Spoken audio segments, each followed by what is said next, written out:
जय हिंद दोस्तों, आप सभी का अपना YouTube channel learn with PMC में एक बार फिर से बहुत बहुत स्वागत है।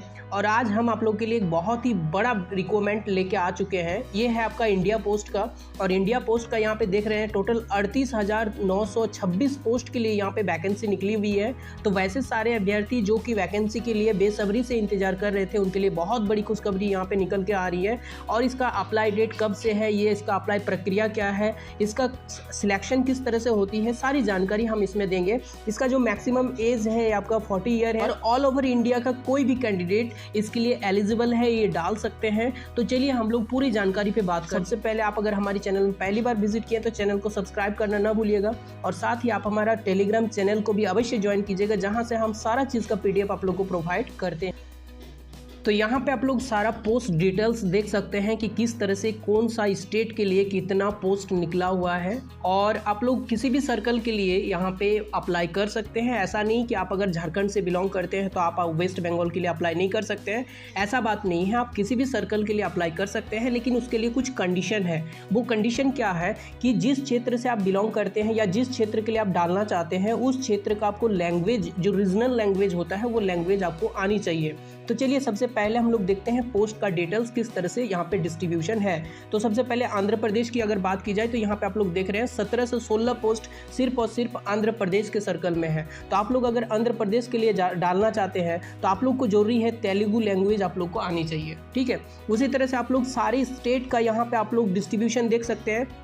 और ये जो PDF है, ये PDF हम आप लोग को टेलीग्राम चैनल में प्रोवाइड कर देंगे। आप लोग सारा चीज़ देख सकते हैं कि कौन सा स्टेट के लिए कितना पोस्ट आपका अवेलेबल है और वहाँ का रीजनल लैंग्वेज क्या है, ताकि आप उस लैंग्वेज के बेसिस पे आप वहाँ से डाल सकते हैं। तो आप इस तरह से सारा चीज़ का यहाँ पे पोस्ट का जो डिस्ट्रीब्यूशन है टोटल देख सकते हैं। और टोटल जो पोस्ट यहाँ पे निकल के आ रहा है, कुल मिला के लगभग आपका 39,000 पोस्ट यहाँ पे निकल के आ रही है। तो आप लोग इसको डालना ना भूलिए। अब हम लोग इस पर बात करते हैं कि इसका नोटिफिकेशन में क्या सारी जानकारी दी हुई है, आप अप्लाई कैसे कीजिएगा, इसके लिए क्या क्या चीज़ जरूरी है, वो सारा जानकारी हम आप लोग को दे रहे हैं। तो ये है आपका इंडिया पोस्ट का ऑफिशियल नोटिफिकेशन। ये नोटिफिकेशन में आप लोग को साफ साफ जो भी चीज़ चाहिए सारा चीज़ दे रखा है। तो सबसे पहले हम लोग डेट की बात कर लेते हैं कि इसका स्टार्टिंग कब से है और कब तक आप अप्लाई कर सकते हैं। तो देखिए, इसका अप्लाई कल से ही स्टार्ट हुआ है, मतलब 2 मई से स्टार्ट हुआ है, और 5 जून तक इसका अप्लाई आप कर सकते हैं, ठीक है।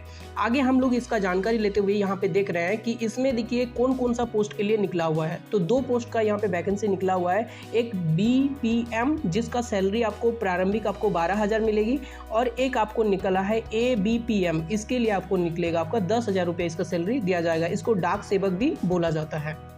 अब एज की बात कर लेते हैं। तो मिनिमम आपका 18 साल आपका एज होनी चाहिए, तभी आप इस फॉर्म को फिलअप कर सकते हैं, और मैक्सिमम 40 तक आप इसको अप्लाई कर सकते हैं। लेकिन आप लोग को जैसे पता होगा कि एज रिलैक्सेशन कैटेगरी वाइज दिया जाता है, तो वो बिल्कुल जैसे जिसको दिया जाता है वो आप लोग यहाँ पे देख रहे हैं, सबको उसका रिलैक्सेशन मिलने वाली है। सबको इस तरह से रिलैक्सेशन के आधार पर वो फॉर्म फिलअप कर सकते हैं। एजुकेशन क्वालिफिकेशन की अगर बात की जाए तो सेकेंडरी स्कूल एजुकेशन पास, मतलब 10th क्लास आपका पास होना चाहिए। साथ ही यहाँ पे आपको दिया हुआ है कि मैट्रिकुलेशन में आपका इंग्लिश होना चाहिए, ठीक है। आपका इंग्लिश कंपलसरी लैंग्वेज के रूप में आपका होना चाहिए, और इंडिया का किसी भी स्टेट से अगर आप बिलोंग करते हैं तो आप इसके लिए अप्लाई कर सकते हैं।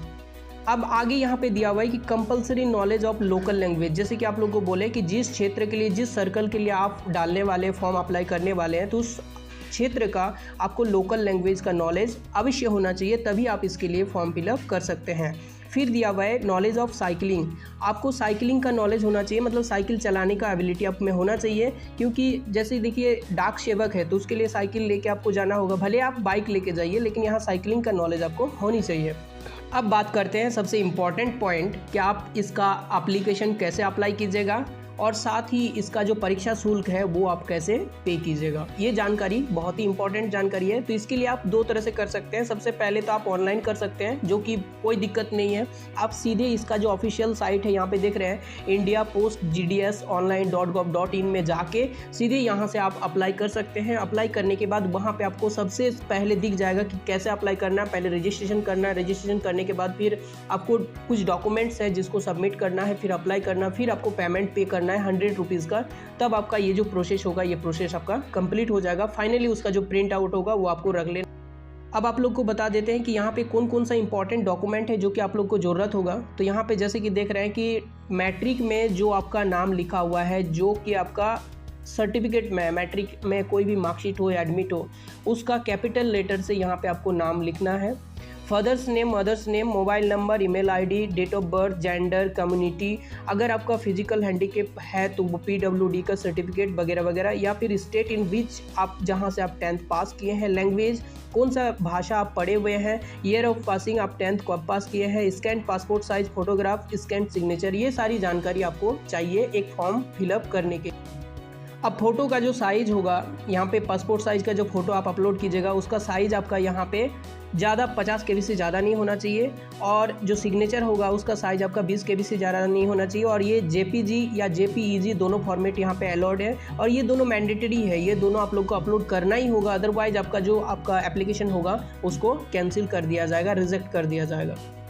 अब फाइनली हम बात करते हैं सिलेक्शन प्रोसेस का। तो ये जो यहाँ पे सिलेक्शन होता है, आप लोग को पता होगा कि GDS का जो सिलेक्शन होता है इसमें कोई एग्ज़ाम कंडक्ट नहीं होता है, सीधे आप अप्लाई कीजिए, अप्लाई करने के बाद सीधे इसका रिजल्ट आप लोग का पब्लिश होता है। अब आप लोग का मन में सवाल आ रहा होगा कि सीधे अगर रिजल्ट पब्लिश होता है तो किस बेसिस पे होता है, क्या लॉटरी होता है? नहीं, लॉटरी नहीं होता है। यहाँ पे आप लोग का मेरिट लिस्ट देखा जाता है, मेरिट लिस्ट बनाया जाता है। मेरिट लिस्ट किस बेसिस पे बनाया जाता है? क्लास 10th का जो मार्क्स होता है उस 10th का मार्क्स के बेसिस पे आप लोग का मेरिट लिस्ट बनता है। जिसका 10th में स्कोर बहुत ज़्यादा होता है उसको सिलेक्शन होता है, जिसका कम होता है उसका सिलेक्शन नहीं होता है। तो यहाँ पे बात करते हैं मैक्सिमम जो CBSE कैंडिडेट है या ICSE बोर्ड का कैंडिडेट है जिनका मार्क्स लगभग 9.9, 9.5 CGPA आपको जाता है, वही सबका सिलेक्शन यहाँ पे ज़्यादातर होता है GDS में। तो आशा करते हैं यहाँ पे 40,000 पोस्ट है, तो आप लोग भी अपना प्रयास कीजिए।